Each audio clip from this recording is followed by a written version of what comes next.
नमस्कार दोस्तों, मैं अंशुमान शुक्ला आपका स्वागत करता हूं तक्षशिला ट्यूटोरियल के ऑनलाइन चैनल पर। दोस्तों, जैसा कि हम लोग लेसन पढ़ रहे हैं रसायन विज्ञान की कुछ मूल अवधारणाएं, जिसमें हमने कुछ लेक्चर आपको कवर कर दिए हैं। तो दोस्तों, आज का हमारा पहला लेक्चर रहेगा लेक्चर नंबर 1.5, यानी लेक्चर नंबर 1.4 तक हमने कवर कर दिया है। अगर आपने नहीं देखा है तो आप लेक्चर नंबर 1.4 तक आसानी से उसको देखकर समझ सकते हैं। सो दोस्तों, आज के लेक्चर में आपके लिए कुछ खास होने वाला है, और वो खास क्या है वहां इस लेक्चर में दोस्तों हम ये देखने वाले हैं कैसे चीजों को समझा जाएगा, क्या मेन डेफिनेशन होती हैं, कुछ डेफिनेशन भी हम दोस्तों पढ़ेंगे, उन डेफिनेशन को देखेंगे। उसके बाद कैसे न्यूमेरिकल्स किए जाते हैं उनके बारे में भी बात करेंगे। तो दोस्तों, देखते हैं अपना पहला पॉइंट या पहली डेफिनेशन हमारी क्या कहती है। आइए दोस्तों स्टार्ट करते हैं। सो दोस्तों, जैसा कि लिखा हुआ है, पहली डेफिनेशन है अणु। सबने सुन के रखा है और लेक्चर हमने पिछले लेक्चर में भी कवर किया है। अणु से छोटा क्या होता है? परमाणु होता है। और परमाणु क्या है इसके बारे में भी हमने आपको अच्छे से एक्सप्लेन किया हुआ है। अब बेसिकली हम पहले पढ़ेंगे अणु होता क्या है, फिर उसको नॉर्मल लैंग्वेज में हम कैसे समझ सकते हैं उसके बारे में भी हम दोस्तों बात करेंगे। सो दोस्तों, लिखा हुआ है अणु। अणु को इंग्लिश में मॉलिक्यूल बोलते हैं। सो मॉलिक्यूल क्या होते हैं? पदार्थ का वह सूक्ष्मतम कण है जो स्वतंत्र अवस्था में रहता है तथा जिसमें उसके सभी गुण विद्यमान होते हैं। क्या कहलाते हैं? अणु कहलाते हैं। सो दोस्तों, जैसा लिखा है पदार्थ का वह सूक्ष्मतम गुण। अब ये पदार्थ क्या है इसके बारे में भी हमने अपने पिछले लेक्चर में आपको कवर किया हुआ है कि पदार्थ क्या होते हैं। पदार्थ से ही हम दोस्तों निकाल के लाए थे तत्व और यौगिक की भी हमने वहां बात करी थी कि तत्व क्या होता है, यौगिक क्या होता है। ये सारी बातें हम दोस्तों अपने पिछले लेक्चर में कर चुके हैं। यानी पदार्थ का वह सूक्ष्मतम कण है, सबसे छोटा कण है, ठीक है, सूक्ष्मतम कण है जो स्वतंत्र अवस्था में रह सकता है, मतलब बाउंडेड नहीं है, वो फ्रीडम है उसके लिए, स्वतंत्र अवस्था में रह सकता है या रहता है, तथा जिसमें उसके सभी गुण विद्यमान होते हैं। अगर सिंपल सी हम बात करें, हाइड्रोजन मॉलिक्यूल H2 ये क्या है? अभी हम इसको लिख दिया तो ये क्या है? हाइड्रोजन का मॉलिक्यूल है, ठीक है। अब इस हाइड्रोजन के अंदर जितने भी अणु होंगे या जितने भी मॉलिक्यूल होंगे वो किसके होंगे? हाइड्रोजन के ही होंगे। जैसे आप सबने बूंदी का लड्डू खाया है। सो बूंदी का लड्डू जब हम लोग खाते हैं तो उसमें क्या होती है? प्रॉपर बूंदी तो होती है। और क्या कोई बूंदी ऐसी भी होती है? नहीं, इसमें से एक बूंदी ऐसी है जो कड़वी है, एक ऐसी है जो हल्की सी उसका स्वाद अच्छा नहीं है, या एक ऐसी है जो ज्यादा मीठी है, या एक ऐसी है जो कम मीठी है। यानी जो लड्डू होता है वो क्या होते हैं, उसमें जितनी भी बूंदियां होती हैं उनके सबके गुण कैसे होते हैं? एक जैसे होते हैं। यानी सारी की सारी कैसी होती हैं? मीठी होती हैं। क्यों? क्योंकि वो लड्डू कैसा है? एक प्रकार का है। यानी जब आप हाइड्रोजन की बात करेंगे, जैसे हम हाइड्रोजन मॉलिक्यूल की बात कर रहे हैं सब, अब हाइड्रोजन मॉलिक्यूल में क्या होगा? जितने भी हाइड्रोजन के मॉलिक्यूल होंगे उनके सबके गुण यानी सबकी जो प्रॉपर्टीज होती हैं वो सेम होंगी। अब गुण कौन कौन से प्रकार के होते हैं सर? आपने हाई स्कूल में भी पढ़ा होगा, दो प्रकार के होते हैं, भौतिक गुण और रासायनिक गुण।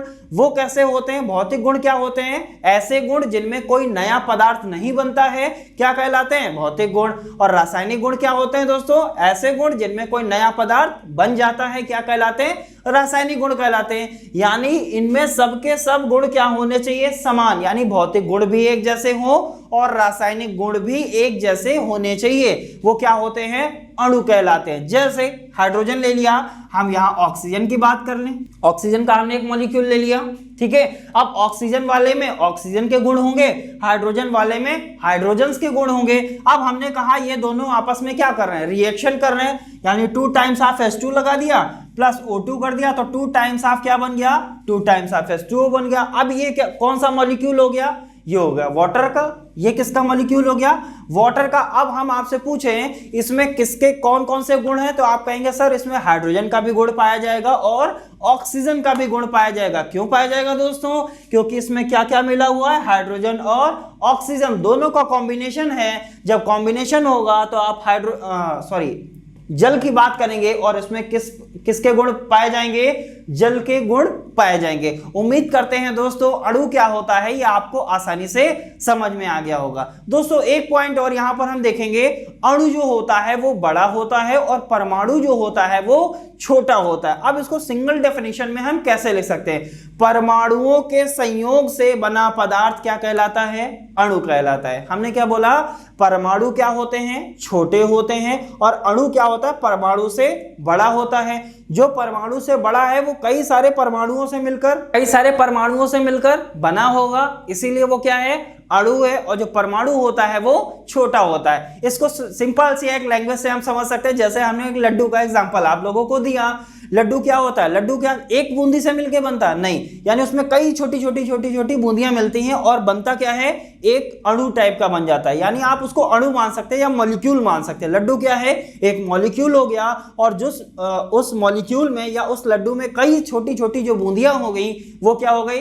परमाणु हो गई। सो दोस्तों कई लोगों के मुंह में पानी आ रहा होगा, लेकिन ऐसा नहीं करना है। हमको क्या करना है? हमको अच्छे से पढ़ाई करनी है और पढ़ाई मजे लेकर करनी है। कभी भी टेंशन से आपको पढ़ाई नहीं करनी है। ये नहीं हमको पढ़ना है। सो वहां पर क्या होता है? माइंड प्रॉपर वर्क नहीं करता है। और माइंड को प्रॉपर वर्क कराने के लिए हम कई सारे एग्जांपल्स देते रहते हैं ताकि आपका माइंड प्रॉपर वर्क करता रहे और आपको जो चीजें समझनी है वो आसानी से समझ में आती रहे। सो उम्मीद करते हैं दोस्तों आपको अणु बहुत ही अच्छी तरीके से समझ में आ गया होगा। सो बढ़ते हैं अणु के बाद हम बढ़ते हैं दोस्तों अगली डेफिनेशन की तरफ। और अगली डेफिनेशन है हमारी अणु भार, यानी मॉलिक्यूलर वेट। अणु को मॉलिक्यूल बोलते हैं। सो अणुभार को क्या बोलेंगे? Molecular weight. वेट का मतलब क्या होता है दोस्तों? भार होता है। अब पहले डेफिनेशन पढ़ लेते हैं, फिर इसको हम देखेंगे अपनी सिंपल लैंग्वेज में हम कैसे समझ सकते हैं। ये क्या है? टेक्निकल लैंग्वेज है। सो दोस्तों क्या लिखा हुआ है कि किसी पदार्थ का अणुभार वह संख्या होती है, यानी अणुभार जो है वो एक क्या होती है? संख्या होती है। पहली बात। अब संख्या क्या होती है? 1 2 3 4 5 6 7 8 9 10। अब हमको गिनती तो सिखानी नहीं है, ये सब क्या है? संख्याएं हैं। ठीक है। सो कई संख्याएं होती हैं। सो अणुभार क्या है? अणुभार एक संख्या होती है जो यह प्रदर्शित करती है, क्या प्रदर्शित करती है? कि एक अणु का द्रव्यमान कार्बन 12 समस्थानिक के। अब ये कार्बन 12 क्या है? समस्थानिक होता है। कार्बन के समस्थानिक पाए जाते हैं। जैसे हम लोग क्या बोलते हैं? आइसोटोप्स बोलते हैं। जैसे हमने हाइड्रोजन के समस्थानिक आपको पढ़ाए थे, क्या? प्रोटियम, ड्यूटेरियम, टाइटेरियम, यानी 1s1 1s2 1s3 पढ़ाया था। इसी तरीके से कार्बन के भी अपर रूप होते हैं। कार्बन के अपर रूप क्या है? कार्बन 12 है, ग्रेफाइट है, हीरा है, ये सारे आपने पढ़े होंगे। यही होते हैं। ये क्या है? कार्बन 12 के समस्थानिक या कार्बन के समस्थानिक है। अब दोस्तों क्या लिखा हुआ है कि एक अणु का द्रव्यमान कार्बन 12 समस्थानिक के परमाणु के द्रव्यमान के 1/12 से कितना गुना भारी है। यानी अब देखिए इसको सिंपल लैंग्वेज में कैसे समझेंगे। सिंपल सी बात यह है कि आप किसी भी अणु का अणुभार आप निकालने जाते हैं तो आप क्या पाते हैं कि अणुभार जो होती है वो एक संख्या होती है। वो जो संख्या है वो क्या बताती है? वो संख्या ये बताती है कि ये कार्बन 12 से कितना गुना भारी है। सिंपल लैंग्वेज में आपको समझ में आ गया होगा। यानी जो एक संख्या आई है, जो आपने अणुभार बताया है कि सर इसका अणुभार ये होगा, ठीक है। सो अगर अणुभार ये होगा इसका मतलब क्या है कि वो कार्बन 12 से कितना गुना भारी है, यही हमारा बताता क्या है? अणुभार बताता है। और दोस्तों हमने पिछला अभी कई सारे नियम भी पढ़े हैं। रासायनिक संयोजन के नियम में हमने 4 नियम पढ़ाए थे और 4 नियम के बाद में हमने बताया था एक 5वां नियम भी होता है जिसे हम क्या कहते हैं? गैलुसैक का नियम। और वहां पर हमने क्या बताया था दोस्तों? ये हम आगे पढ़ाएंगे। सो आज हमारा वो टर्न आ गया है जब हम आपसे गैलुसैक नियम के बारे में भी डिस्कशन आज ही करेंगे। तो आज वो दिन आ गया है कि आज ही हम गैलुसैक के नियम के बारे में भी डिस्कशन करेंगे। सो दोस्तों वहां पर भी हमने क्या किया था? अणुभार निकालना आपको सिखाया था। और अणुभार हम कैसे निकालते थे? अणुभार निकालते थे कि जितने अणु क्या होता है? अणु परमाणुओं से मिलकर बना है। अब सभी परमाणु भारों को आप क्या कर दीजिए? जोड़ दीजिए, तो आपको अणुभार पता चल जाएगा। सिंपल सी बात है। करना क्या है, जितने भी परमाणु हैं उनको सबको क्या कर दीजिए, आप जोड़ दीजिए। परमाणुओं के परमाणु भारों को आप जोड़ देंगे। जब जोड़ेंगे तो आपको क्या मिल जाएगा, अणुभार मिल जाएगा। यानी परमाणुओं के जुड़ने से क्या बनता है, अणु बनता है। अब परमाणु भारों के जुड़ने से क्या बन जाएगा, अणुभार बन जाएगा, नो डाउट। तो दोस्तों देखते हैं अणुभार कैसे आएगा। दोस्तों अणुभार के बारे में भी हमने पिछले लेक्चर में बात किया हुआ है। जैसे हम क्या बोलते थे, सिंपल सा अणुभार अगर हमको निकालना है तो अगर हम H2O की ही बात कर लेते हैं, O2 gives out 2 times of H2O, no doubt. मेरे हिसाब से सबको समझ में आएगा। अब दोस्तों अणुभार के लिए हमने क्या बताया था, अगर हम आपसे पूछें यहाँ पर हाइड्रोजन के कितने परमाणु लिए गए हैं, हाइड्रोजन है तो मॉलिक्यूल, लेकिन इसमें कितने परमाणु लिए गए हैं, तो आप इस नंबर को क्या करते हैं, मल्टीप्लाई करते हैं। तो कितना आ जाएगा, 2 2 4, यानी हाइड्रोजन के कितने परमाणु लिए गए हैं, 4 परमाणु लिए गए हैं। सो यहां पर हमने क्या लिख लिया, हाइड्रोजन के कितने परमाणु लिए गए, 4 परमाणु लिए गए। यहां पर दोस्तों हम बात करें ऑक्सीजन के कितने परमाणु लिए गए हैं। सो दोस्तों जिसने पिछला लेक्चर देखा होगा उसके मन में तुरंत आ रहा होगा, सर यहां पर ऑक्सीजन के 2 परमाणु लिए गए हैं। कैसे, हम क्या करते थे, जब यहां पर कोई नंबर नहीं होता है तो उसको क्या मान लेते हैं, 1 मान लेते हैं। और जब 1 की 2 से मल्टीप्लाई करेंगे तो दोस्तों कितना आएगा, 2 ही तो आएगा। सो यहां पर हमने क्या लिख लिया, 2 लिख लिया।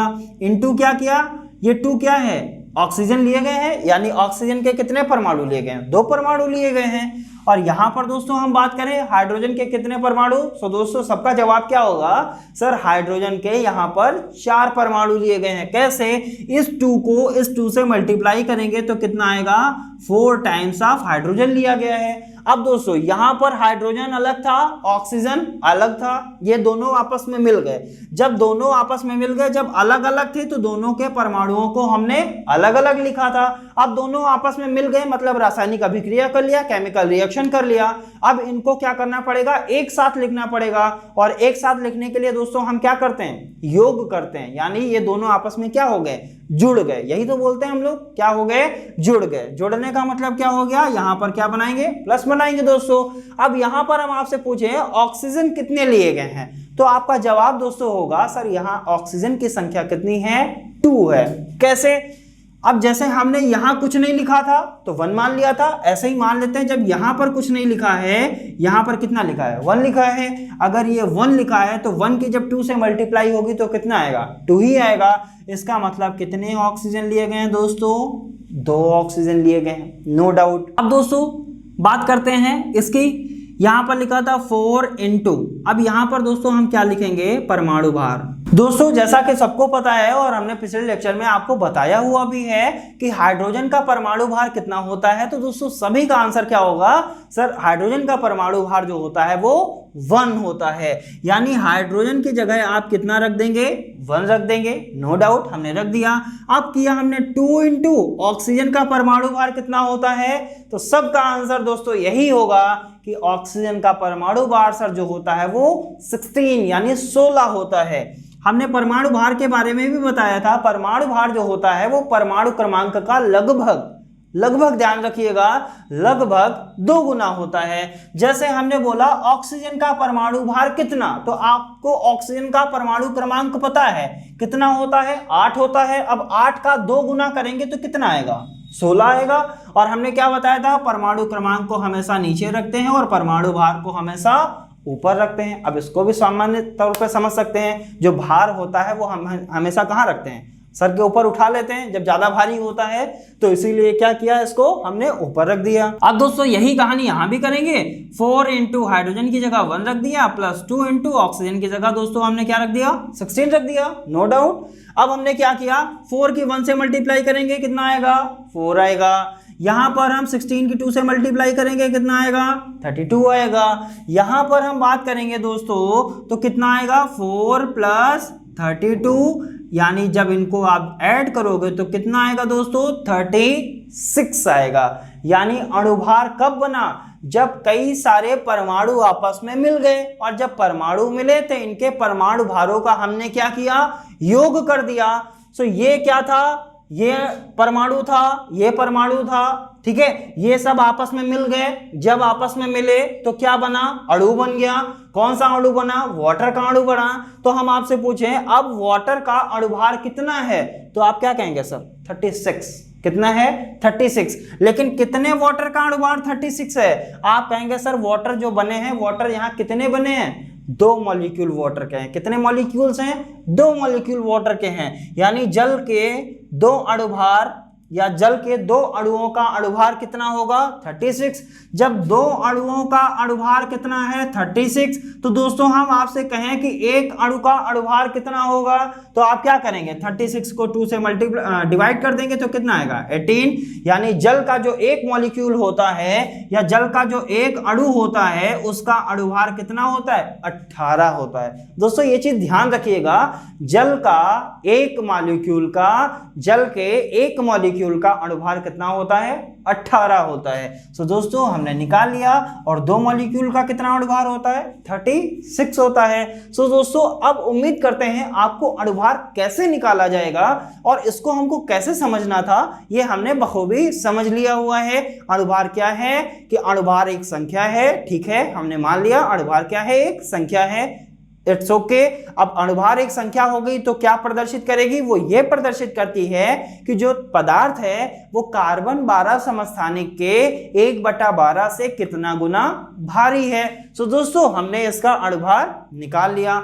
अब दोस्तों यहां पर हम बात कर रहे हैं किसके लिए, पदार्थ लिखा है और पदार्थ से ही दोस्तों हमने क्या निकाला था, तत्व भी निकाला था और यौगिक भी निकाला था। यानी इनकी भी डेफिनेशन दोस्तों हमने अपने पिछले लेक्चर में कवर किया हुआ था। सो दोस्तों अब इसको हटा देते हैं और बढ़ते हैं अपने एक अगले नियम की तरफ, जो क्या है गैलुसै का नियम। यह रासायनिक संयोजन का नियम है, यह हमने बताया था। सो दोस्तों पहले इसको हटाते हैं। सो दोस्तों हमारा नियम है गैलुसै का नियम। यह नियम क्या है, रासायनिक संयोजन का ही नियम है। वहां पर हमने बताया था रासायनिक संयोजन के 5 नियम होते हैं। पहला नियम दोस्तों हमने क्या बताया था, हमने ये बताया था कि द्रव्यमान संरक्षण का नियम पहला नियम होता है, स्थिर अनुपात का नियम दूसरा नियम होता है, घूर्णित अनुपात का नियम तीसरा नियम होता है और व्युत्क्रम अनुपात का नियम चौथा नियम होता है। और 5वां नियम दोस्तों हमने वहां पर क्या बताया था, गैलुसै का नियम। सो दोस्तों वो नियम हमने वहां पर नहीं समझाया था। अब दोस्तों यहां पर हम आपको गैलुसै का नियम समझाते हैं। सो गैलुसै का नियम क्या कहता है, कह रहा है इस नियम के अनुसार, यानी इस नियम में क्या बताया गया, जब गैसें परस्पर रासायनिक अभिक्रियाएं करती हैं, यानी गैसेस हैं, गैसेस क्या करेंगी आपस में रिएक्शन करेंगी, ठीक है, हमको इतना समझ में आ गया कि क्या होगा, गैसें हैं परस्पर क्या कर रही हैं रासायनिक अभिक्रिया। परस्पर का मतलब होता है एक साथ क्या करती हैं, परस्पर का मतलब होता है ये आपस में क्या करती हैं, रिएक्शन करती हैं, ठीक है। तब समान ताप व समान दाब पर, इसको अंडरलाइन करना है। अंडरलाइन क्या है, कोटिंग, कि गैलुसै के नियम में टेम्परेचर कैसा होना चाहिए, समान होना चाहिए, यानी निश्चित होना चाहिए। ये नहीं कि आप टेम्परेचर चेंज कर रहे हैं, चेंज नहीं करना, एक ही टेम्परेचर रखना है। टेम्परेचर भी एक रखना है और प्रेशर भी एक ही रखना है। और इसको हम क्या बोल सकते हैं, इसको दोस्तों हम बोलते हैं एनटीपी। क्या बोलते हैं, जब कहीं समान ताप व समान दाब लिखा हो, इसका मतलब वहां हम किसकी बात करेंगे, एनटीपी की बात करेंगे। एनटीपी का मतलब दोस्तों होता है normal temperature and pressure. Temperature का मतलब क्या होता है, ताप, प्रेशर का मतलब ताप दाब, और नॉर्मल का मतलब सामान्य या समान। यानी जब समान ताप और समान दाब की बात करेगा तो आप किसको माइंड में लाएंगे, एनटीपी, यानी नॉर्मल टेम्परेचर एंड प्रेशर। सो दोस्तों समान ताप व समान दाब पर गैसों के अभिकारी आयतनों में, किसमें, गैसों के अभिकारी आयतनों में तथा अभिक्रिया के फलस्वरूप बने गैसीय पदार्थ के आयतनों में सरल पूर्णांकों का अनुपात होता है। सर पढ़ तो लिया है, ठीक है सर, पढ़ तो लिया है, लेकिन अभी हमको कुछ समझ में नहीं आया। समझ में सर हमको इतना आया है, क्या समझ में आया है कि हाँ ठीक है, ये नियम क्या कह रहा है, गैसें क्या हैं आपस में रासायनिक अभिक्रियाएं करती हैं, यहां तक तो आ गया, लेकिन इसके आगे कैसे समझेंगे। ठीक है दोस्तों, जब गैसें क्या है परस्पर रासायनिक अभिक्रियाएं करेंगी, ठीक है, तो क्या होना चाहिए, समान ताप और समान दाब होना चाहिए, यानी नॉर्मल टेम्परेचर एंड प्रेशर होना चाहिए। एग्जाम्पल ले लेते हैं। एग्जाम्पल क्या लेते हैं, एनटीपी पर, यानी एनटीपी पर हम रिएक्शन कराने जा रहे हैं। एनटीपी का मतलब क्या है? समान ताप और समान दाब पर। इतना लंबा हम नहीं लिख रहे हैं, हम क्या लिख लें? एनटीपी यानी normal temperature and pressure. Condition हमने अप्लाई कर दिया। अब क्या कह रहा है? गैसें रासायनिक अभिक्रियाएं करती हैं। हमने गैस ले लिया, हाइड्रोजन ले लिया और क्लोरीन गैस ले लिया। सबको फॉर्मूला पता है, हाइड्रोजन का फॉर्मूला H2, क्लोरीन का फॉर्मूला Cl2।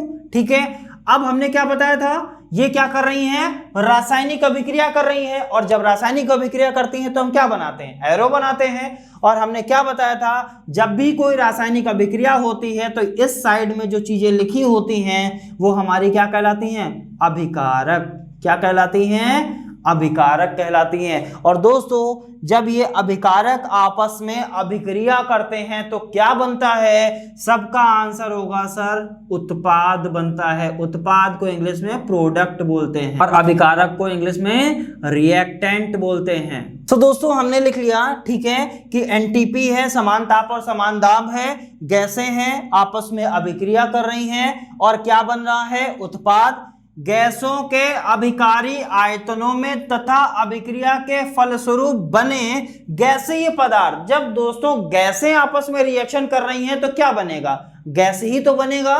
ठीक है, जब गैस आपस में रिएक्शन करता है तो क्या बनता है? गैस ही बनती है। सो दोस्तों, कौन सी गैस बनेगी?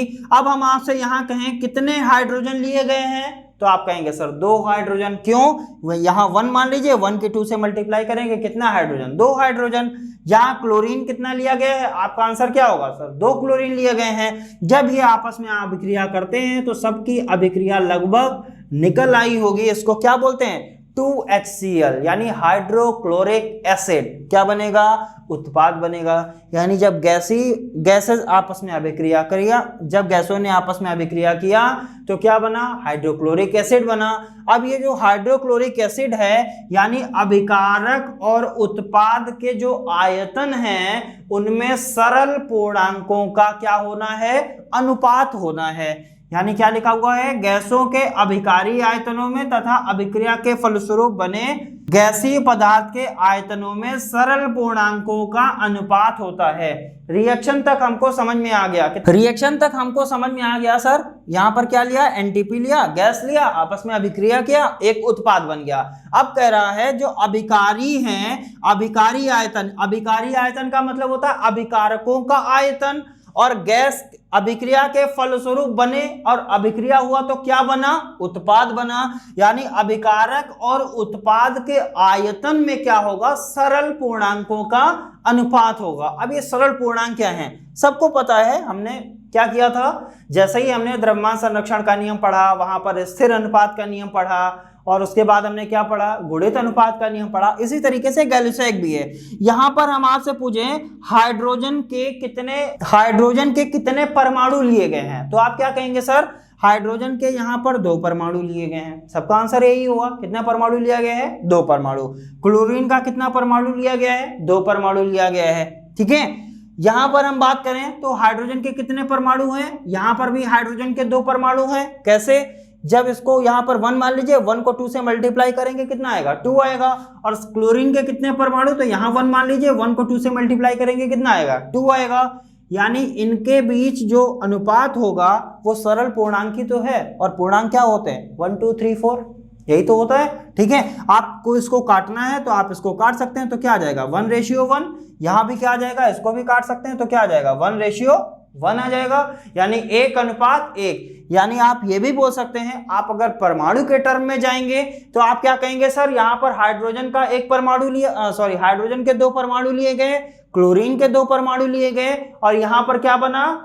हाइड्रोक्लोरिक एसिड बन गया। अगर हम मॉलिक्यूल यानी अणु के टर्म में जाएंगे तो हाइड्रोजन के कितने अणु लिए गए? तो जब हाइड्रोजन को अणु के फॉर्मेशन में दिखाना होता है तो हम हमेशा क्या लिखते हैं? H2 लिखते हैं। या क्लोरीन के कितने अणु लिए गए तो क्या लिखते हैं? Cl2 लिखते हैं। जब हाइड्रोजन और क्लोरीन यानी हाइड्रोजन का कितना अणु लिया गया है? 1 अणु। ये क्या है? परमाणु के रिस्पेक्ट में है और ये किसके रिस्पेक्ट में है? ये अणु के रिस्पेक्ट में है। जब आप इनको काट पीट देंगे तो किसके रिस्पेक्ट में आ जाएगा? अणु के रिस्पेक्ट में। यानी हाइड्रोजन का कितना अणु लिया गया है? 1 अणु लिया गया है। क्लोरीन का कितना अणु लिया गया है?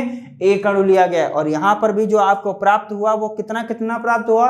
एक और एक ही प्राप्त हुआ है। तो दोस्तों उम्मीद करते हैं आपको ये आसानी से चीजें समझ में आई होंगी। करना कुछ नहीं है, सिंपल सी बस बात इतना ध्यान रखना है, गैलिलियो का इतना एक्सप्लेनेशन नहीं आता है। आपसे एक एग्जांपल पूछेगा, डेफिनेशन आ जाएगी, डेफिनेशन में क्या होता है ये आपने आसानी से समझ लिया है। एक एग्जांपल देख लीजिए, आपका गैलिलियो का नियम तैयार हो जाएगा, 2 नंबर का आएगा। ठीक है, सो एक एग्जाम्पल तो ये हो गया। एक एग्जाम्पल और है, वो कहाँ मिलेगा दोस्तों? आपको डिस्क्रिप्शन बॉक्स में लिंक पर क्लिक करना पड़ेगा और वहीं पर आपको दोस्तों मिलेंगे हैंड रिटन नोट्स, जिसमें आप अपनी तैयारी को और भी बेहतर कर सकते हैं। दोस्तों यहाँ पर हम पढ़ाई करा रहे हैं और साथ ही साथ आप लोगों को हम नोट्स भी प्रोवाइड करा रहे हैं ताकि आपकी पढ़ाई बहुत ही अच्छी तरीके से हो जाए।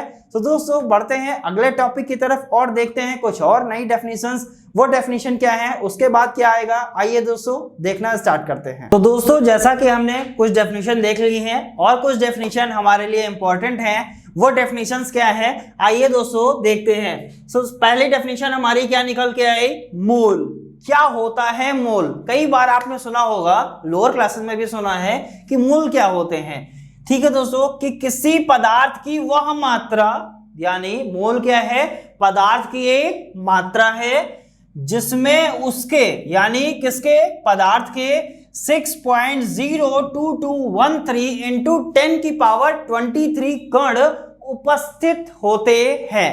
क्या कहलाती है? एक मोल कहलाती है। दोस्तों ये फिगर आपको याद करना पड़ेगा। ठीक है, क्या करना पड़ेगा, याद करना पड़ेगा। यानी 6.02213 इंटू 10 की पावर 23 कण क्या होते हैं, एक मोल में होते हैं। यानी एक मोल बराबर क्या होता है, 6.02213 इंटू 10 की पावर 23 कण। नेक्स्ट, इसी एक मोल को हम कहते हैं आवोगाद्रो संख्या। एवोगाड्रो नंबर क्या है, ये यही है। यानी 6.02213 इंटू 10 की पावर 23 कण, ये क्या होते हैं, ये भी आवोगाद्रो संख्या होती है। यानी एक मोल क्या है, सिंपल सी बात है। जैसे यहां पर हमने एक कंटेनर लिया, ठीक है, कंटेनर में हमने कोई क्या कर लिया, पदार्थ ले लिया। ठीक है, कंटेनर लिया, कंटेनर में हमने क्या ले लिया दोस्तों, पदार्थ ले लिया। जहां तक तो किसी को प्रॉब्लम नहीं होगी, कंटेनर लिया, कंटेनर में पदार्थ ले लिया। हमने कहा ये जो पदार्थ है वो कितना है, 1 मोल है। कितना पदार्थ है, 1 मोल। अब आप कैसे जानेंगे कि ये पदार्थ 1 मोल है? आप कैसे जानेंगे ये 1 मोल है? इसका मतलब ये होता है कि जब बोला जाए पदार्थ कितना है, 1 मोल, तो इसका मतलब उसमें कितने कण होंगे, 6.02213 इंटू 10 की पावर 23 कण। कण का मतलब बहुत छोटे छोटे पार्टिकल होते हैं। वो पार्टिकल कितने होंगे 1 मोल में, इतने पार्टिकल होंगे। और जब अगर इतने पार्टिकल हैं तो हम क्या कहेंगे, ये क्या है, 1 मोल पदार्थ है। तो दोस्तों उम्मीद करते हैं आपको समझ में आया होगा। करना क्या है, ये नहीं करना है। अब हम ये भी नहीं कर सकते यहाँ पर एक पदार्थ लेके आए, हम आपको एक एक पार्टिकल निकाल के दिखाएं, क्योंकि उसमें मॉलिक्यूल्स क्या होते हैं, बहुत छोटे होते हैं। सो कितने कण होते हैं, 6.02213 इंटू 10 की पावर 23 कण क्या होते हैं, 1 मोल में होते हैं। उम्मीद करते हैं दोस्तों आपको 1 मोल की डेफिनेशन समझ में आई होगी। अब दोस्तों यहाँ पर एक क्वेश्चन आ जाता है, सर कण का मतलब क्या है, कौन से कण आ जाएंगे इसमें, कौन कौन से कण आ सकते हैं या कौन से कण आने वाले हैं इसमें। सो दोस्तों यहां पर ध्यान रखिएगा, जब हम कण की बात करेंगे तो कण आपके कौन कौन से होते हैं दोस्तों, कण कौन कौन से होते हैं। कण आपका परमाणु होता है, सबसे छोटा होता है। हमने बताया परमाणु भी क्या होते हैं, एक कण ही तो होते हैं जो बहुत छोटे छोटे होते हैं। अब परमाणु से मिलकर क्या बनता है, अणु बनता है। और जो अणु होते हैं वो भी क्या होते हैं, कण होते हैं। और जो परमाणु होता है, परमाणु किससे मिलकर बना होता है, इलेक्ट्रॉन से मिलकर बना होता है। इलेक्ट्रॉन भी क्या होता है, कण ही होता है। और परमाणु किससे मिलकर बनता है, प्रोटॉन और न्यूट्रॉन से मिलकर बना होता है। वो बात अलग है कि परमाणु के नाभिक में न्यूट्रॉन और प्रोटॉन पाए जाते हैं। न्यूट्रॉन क्या होता है, उदासीन, और प्रोटॉन क्या होता है, पॉजिटिव। और इलेक्ट्रॉन पर मैंने माइनस क्यों लगाया, क्योंकि ये क्या होता है, ऋणावेशित होता है आदि। यानी ये सारे हमारे क्या हैं, ये सब के सब क्या हैं, कण हैं। यानी जब आपको क्वेश्चन दिया जाएगा, क्वेश्चन आपको सॉल्व करना होगा तो हो सकता है वहां पर वो अणु की बात करे, या हो सकता है वहां पर वो परमाणु की बात करे, या हो सकता है आपसे इलेक्ट्रॉन की बात करे, प्रोटॉन की बात करे, किसी भी चीज की बात कर सकता है। तो इसका मतलब वहां पर कंफ्यूज नहीं होना है कि सर ने तो यहां पर हमको कण बताया था, अब यहां पर तो आ रहा है परमाणु, अब हम इसको कैसे करेंगे। सो परमाणु क्या होता है, परमाणु भी कण है, अणु भी कण है, इलेक्ट्रॉन भी कण है, प्रोटॉन भी कण है, न्यूट्रॉन भी कण है, ये सारे के सारे क्या हैं, कण हैं। यानी इतने कण हो सकते हैं। अगर हम एक मोल क्या लेते हैं, पदार्थ लेते हैं, तो एक मोल पदार्थ में इतने परमाणु भी हो सकते हैं, या हम क्या बोल सकते हैं, एक मोल पदार्थ में इतने अणु हैं, या एक मोल पदार्थ में इतने इलेक्ट्रॉन है, इतने प्रोटॉन है, ये सारी चीजें हम बोल सकते हैं। और यही क्या है, यही होता है दोस्तों आवोगाद्रो संख्या। जो कण यहां पर लिए जा सकते हैं वही कण यहां पर भी लिए जा सकते हैं। उम्मीद करते हैं दोस्तों मोल का कॉन्सेप्ट आपको बहुत ही अच्छी तरीके से समझ में आया होगा। यानी एक मोल क्या है, कोई पदार्थ है, एक मोल लिया तो अगर उसमें इतने कण हैं, कितने 6.0, देखिए दोस्तों ये मेरे साथ आप दोहराएंगे तो आपको ध्यान आ जाएगा, 6.02213 इंटू 10⁻23 कण। जैसे ही कण मैंने बोला तुरंत दिमाग में क्या आना चाहिए, सर कण में इलेक्ट्रॉन भी हो सकता है, न्यूट्रॉन भी हो सकता है, प्रोटॉन भी हो सकता है, अणु भी हो सकता है, परमाणु भी हो सकता है, कुछ भी हो सकता है। सो हम क्या हो जाएंगे, हम क्या कहेंगे फिर, हम जानते हैं, यानी हम क्या हैं, विद्वान हैं। तो दोस्तों बढ़ते हैं आगे की तरफ और अगली हेडिंग आप लिखी हुई देख रहे हैं मोलर द्रव्यमान, यानी इसको हम दोस्तों बोलते हैं मोलर मास। द्रव्यमान को क्या बोलते हैं, मास। ठीक है, सो मोलर मास क्या होता है, किसी पदार्थ के एक मोल का द्रव्यमान मोलर द्रव्यमान कहलाता है। सिंपल सी डेफिनेशन है, सिंगल डेफिनेशन है, हमें नहीं लगता इसमें कुछ समझाने वाला है।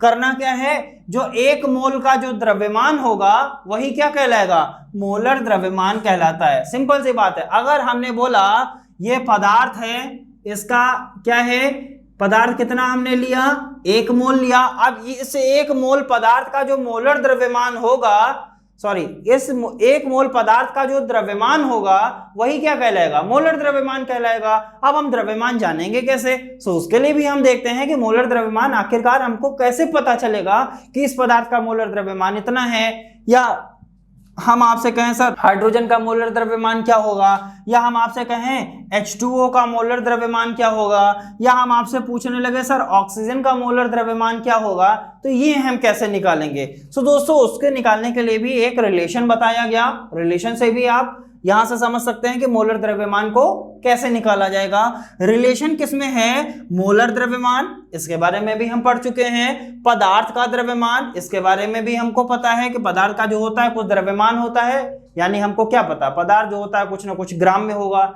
इतना ग्राम पदार्थ लिया गया या इतना ग्राम पदार्थ लिया गया, वो सब क्या होते हैं, पदार्थ के द्रव्यमान होते हैं। पदार्थ का द्रव्यमान और मोलों की संख्या में संबंध, यानी हमको ये तो पता है एक मोल में इतने कण हैं, लेकिन कुछ और मोल दिए जा सकते हैं, तो वो कण हम कैसे निकालेंगे, उसके रिलेशन क्या है, उसके लिए रिलेशन क्या है, पदार्थ के मोलों की संख्या बराबर होती है किसका, पदार्थ का द्रव्यमान बटे पदार्थ का मोलर द्रव्यमान। यानी पदार्थ का द्रव्यमान आपको पता होना चाहिए और पदार्थ का मोलर द्रव्यमान भी पता होना चाहिए। और मोलर द्रव्यमान कैसे पता चलेगा, इसके लिए दोस्तों हमने जब आपसे लेक्चर स्टार्ट किया था, यानी पिछले लेक्चर में हमने बात करी थी कि पदार्थ जब हम पढ़ा रहे थे तो वहां पर हमने किसकी किसकी बात करी थी, तत्व की बात करी थी और यौगिक की बात करी थी। वहां पर हमने बताया था तत्व क्या होते हैं, जिनको विभाजित नहीं किया जा सकता, क्या कहलाते हैं, तत्व कहलाते हैं। ठीक है, या एक प्रकार के परमाणुओं से मिलकर जो बने होते हैं वो क्या कहलाते हैं, तत्व कहलाते हैं। एक प्रकार के परमाणु से मिलकर अगर बना है तो वो क्या होगा, तत्व होगा। और कई सारे तत्वों से मिलकर बना हुआ है तो वो क्या हो जाएगा, यौगिक हो जाएगा। ठीक है, सो हम बात करते हैं, अगर हमसे कहा जाए कि पदार्थ की बात करेगा तो हमेशा या तो तत्व होगा या यौगिक दिया होगा। अब तत्व कैसे हो सकते हैं, यौगिक कैसे हो सकते हैं, तो अगर आपको तत्व दिया जाए तो जो तत्व का मोलर द्रव्यमान होगा वो किसके बराबर होगा? तत्व के परमाणु भार के बराबर होता है। यानी अगर तत्व दिया जाता है तो अगर आपको उस तत्व का क्या पता है? परमाणु भार पता है, तो आप ये कह सकते हैं सर हमको इसका मोलर द्रव्यमान पता है। उम्मीद करते हैं दोस्तों चीजें आपको समझ में आ रही होंगी। यानी मोलर द्रव्यमान क्या है? एक मोल का जो द्रव्यमान होगा वही क्या कहलाएगा? मोलर द्रव्यमान कहलाएगा। अब हमने कहा पदार्थ आपको दो तरीके से दिए जा सकते हैं, या तो तत्व दिया जाएगा या यौगिक दिया जाएगा। अगर तत्व दिया गया है तो आपको तत्व का परमाणु भार पता होगा, जो परमाणु भार होगा वही उसका क्या होगा? मोलर द्रव्यमान होगा। लेकिन अगर यौगिक दे दिया गया, अगर यौगिक दे दिया गया तो उसका मोलर द्रव्यमान क्या होगा? सो दोस्तों आप लोग लिखा हुआ देख रहे हैं, अगर यौगिक दिया गया तो उसका जो मोलर द्रव्यमान होगा वो किसके बराबर होगा? यौगिक के अणुभार के बराबर हो जाएगा। यानी फिर आपको यौगिक का क्या निकालना पड़ेगा?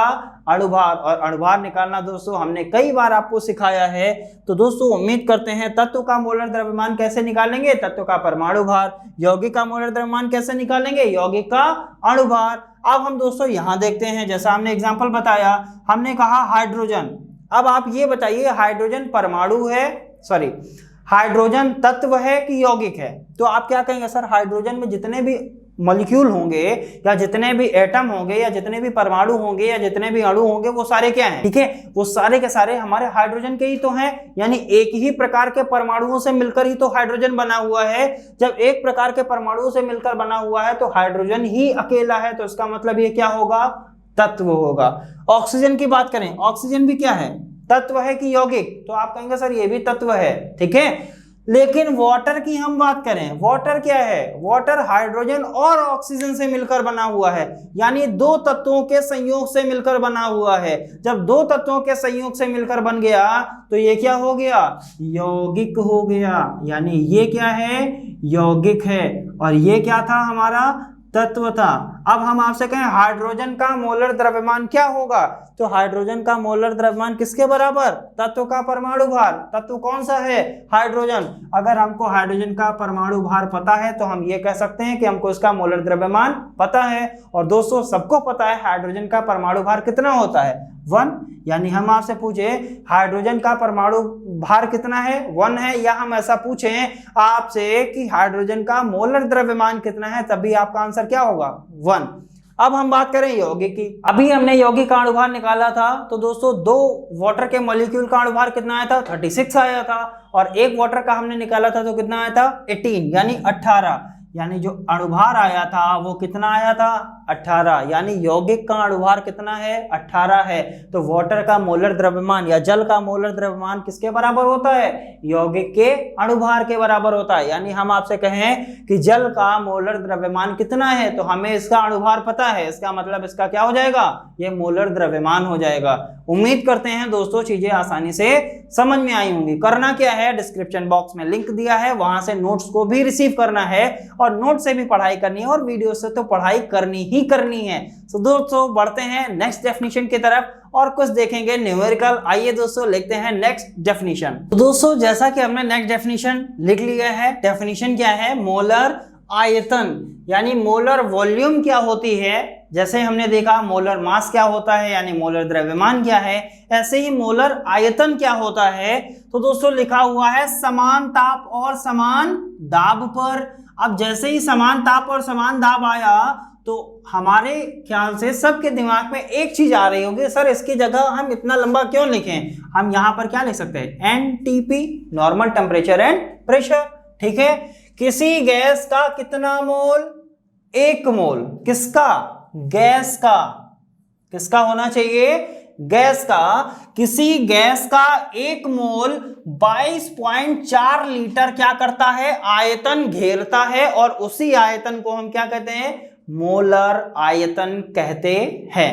यानी क्या किया हमने? कंटेनर लिया, हमने कहा इसमें एक गैस है, मान लेते हैं कौन सी गैस है? क्लोरीन गैस है। ठीक है, और हमने कह दिया 1 मोल क्लोरीन गैस है। और हम आपसे पूछें ये 1 मोल क्लोरीन गैस इस कंटेनर में कितना आयतन घेरेगी? तो आप कहेंगे सर हमें पता है 1 मोल जो गैस होती है वो 22.4 लीटर क्या करती है? आयतन घेरती है और यही 22.4 लीटर क्या है, इस क्लोरीन गैस का क्या हो जाएगा, मोलर आयतन हो जाएगा। किसके लिए, कंडीशन याद रखिएगा, 1 मोल, यानी जब भी 1 मोल की बात करेगा और गैस की बात करेगा तो कितना आयतन गैस घेरेगी, 22.4 लीटर। उम्मीद करते हैं दोस्तों मोलर आयतन का कॉन्सेप्ट आपको समझ में आ गया होगा। करना क्या है, नॉर्मल टेम्परेचर एंड प्रेशर होना चाहिए, कोई गैस होनी चाहिए, गैस कितनी हो, 1 मोल हो। अगर 1 मोल गैस है तो कितना आयतन घेरेगी, 22.4 लीटर। अगर हम कहें सर आधी मोल गैस है तो कितना आयतन घेरेगी, इसका आधा कर देंगे, कितना आ जाएगा, आधा आ जाएगा। ठीक है, सो यानी अगर 1 मोल गैस है तो इतना आयतन घेरेगी। उम्मीद करते हैं दोस्तों आपको ये चीजें आसानी से समझ में आई होंगी। अब बढ़ते हैं दोस्तों, एक छोटा सा न्यूमेरिकल देखेंगे और न्यूमेरिकल क्या होगा आइए दोस्तों लिखते हैं। तो दोस्तों जैसा कि हमने एक न्यूमेरिकल लिख लिया है, बहुत ही आसान न्यूमेरिकल है और इसको आप बहुत ही आसानी से लगा सकते हैं, लेकिन करना क्या है, पहले इसको समझना है। क्या दिया हुआ है, 0.1 ग्राम, ठीक है, क्या है 0.1 ग्राम 2He4। इस He को क्या बोलते हैं, हीलियम बोलते हैं, यानी 0.1 ग्राम क्या है, हीलियम है। तो कह रहा है कि 0.1 ग्राम में हीलियम परमाणुओं की संख्या ज्ञात कीजिए, यानी 0.1 ग्राम आपको हीलियम दिया गया है।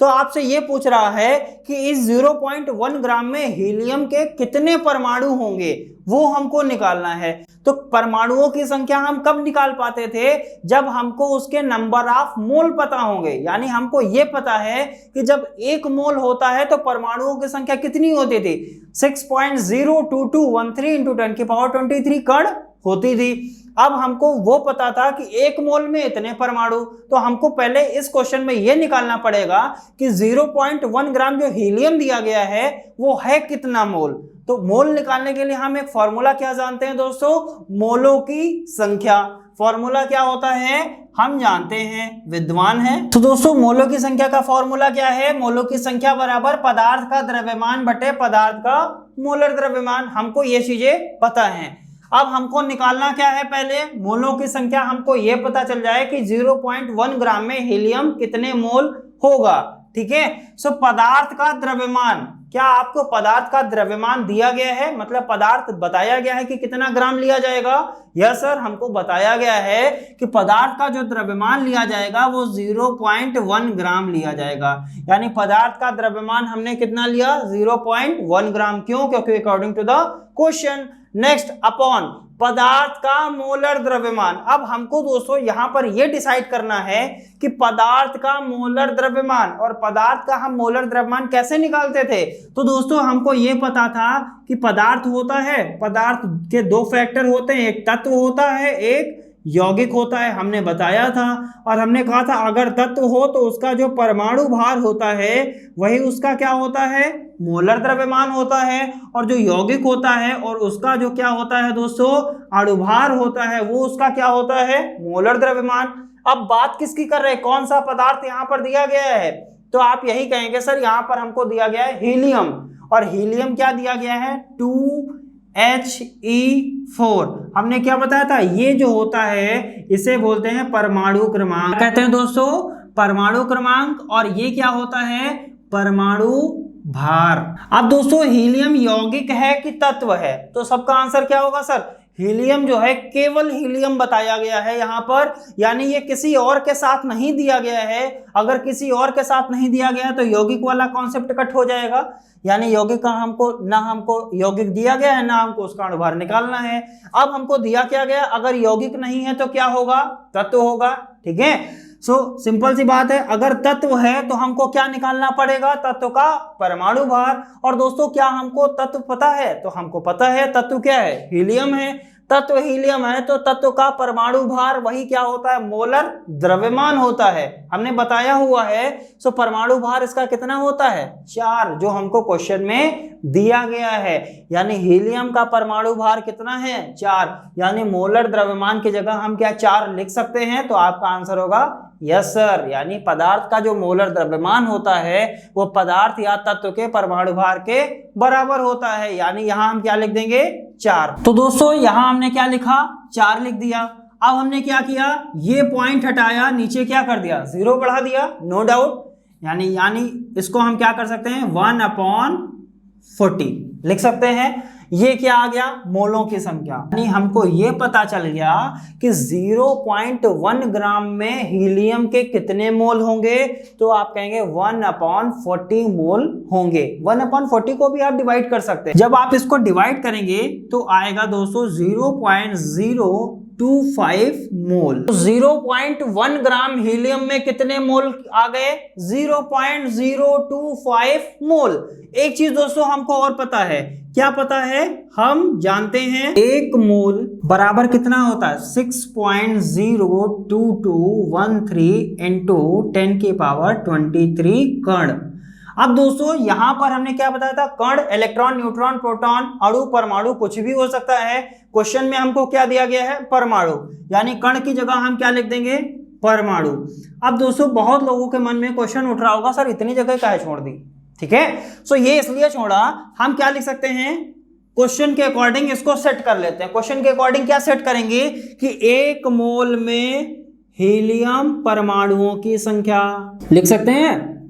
सबका आंसर क्या होगा यस सर लिख सकते हैं। यानी 1 मोल में हीलियम परमाणुओं की संख्या, यही तो बताता है 1 मोल कि कितना परमाणु होगा या कितना अणु होगा या कितना कण होगा।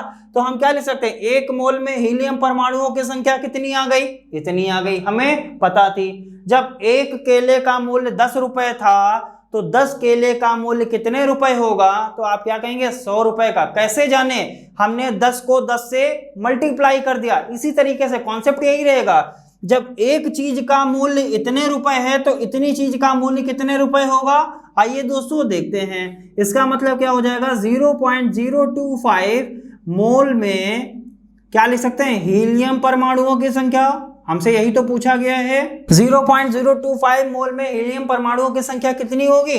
क्या करेंगे 0.025 को इससे मल्टीप्लाई कर देंगे 6.02213 इंटू 10⁻23। अब जब दोस्तों इसको आप मल्टीप्लाई करेंगे तो आपका आंसर क्या आएगा, आइए दोस्तों देखते हैं। तो दोस्तों कितना आया 0.150 इंटू 10⁻23 परमाणु।